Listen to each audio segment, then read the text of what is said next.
Hi guys, welcome back to Marathon CrossFit. So what we're going to do today is we're going to go over the numbers of the Jim Wendler 531 program for myself so that you'll know how to calculate a 1 rep max with it and also how to challenge yourself during the program and how that all works. Okay, so what this does for you is basically that you will have a certain goal whenever you actually walk into the gym with the 531 program. For me personally, I think that helps a lot rather than just aimlessly doing some exercises. So let's jump right into my numbers and I'll explain a bit of the number crunching for you guys to help you out get started with Jim Wendler 531. So yeah guys, going over the numbers for the Marathon CrossFit Jim Wendler 531 experiment. I'm in the first cycle now, and if you now look just at the screen, you'll see a comparison between week 1 and week 3 and the calculated 1 rep maxes out of that. So what you can see is that on the military press I improved from 64 to 71. Now if you wanted to look up the calculator that I've used for that, I've just linked it below. However, you can also use the formula that Jim Wendler provides in his book, and maybe get it, because there are a lot of tips and tricks in there and also a lot of food for thought to actually make you a better lifter. Now my deadlift didn't really go up. That was a bit of a pity, but we're getting there. So because all other lifts like the bench press went up and the max on the squat went up, especially on the squat, I'm really happy that I hit the 120 by 5 after taking a month off. You'll also find that session linked below. So basically what I'm just trying to tell you here is that you should always walk into the gym when you're on the Jim Wendler 531 and have a number of repetitions for your top set in mind that you want to hit. Now, the calculations for the 1 rep max just help you to get a guidance like what you want to hit. If you walk into the gym without having a set goal, usually that will produce less than ideal results.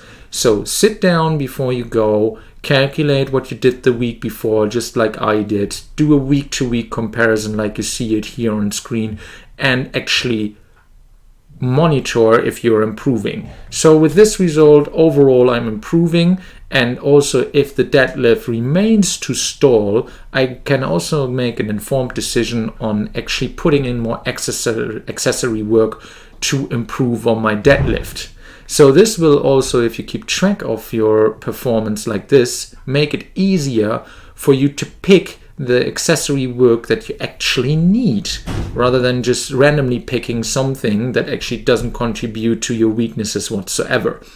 So that is that on my progression here, and some final words maybe at the end.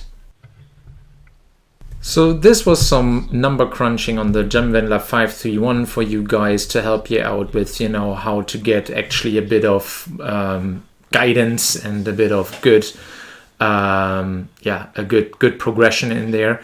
Now, maybe 3 things you should remember if you're going on a weightlifting program. Doesn't matter if it is Jim Wendler, StrongLifts 5x5 or German volume training. First of all, to be successful, pick yourself a goal. Don't just go to the gym to go to the gym. Then you won't go anywhere. Then break that goal down into increments and over a longer period of time. And make a plan for it. So once you got the plan that in place to contribute to the goal that you're currently having, then you will also know over time whether you're performing on track against that goal or not. And that more or less applies to anything in life. And the third thing is, think in small increments over time. If you pick your time frame too short, or if you pick the increments you go up in too high, you'll most likely burn out, overload the system in some kind of way, be it your body, be it your diet, and then you will fail. You will have a certain period short term where you will improve dramatically, but the point of breaking will come very, very, very soon. Usually I find when I actually give myself some time and go up and nearer to the goal in increments, it is more sustainable to my lifetime goals, and it's also more likely that I will achieve them and keep what I've achieved rather than, having it for, let's say, 2 to 3 weeks, the most famous yo-yo effect, and then go back to the state I've been before, like, let's say 3 months before that. So I hope this stuff helps you to get your head around your training. Please subscribe if you think this is helpful. Please tell your friends. And if you have any questions, pop them in below. I'll try to get back to you as soon as I can. So stay healthy and be the best you can possibly be. Bye-bye.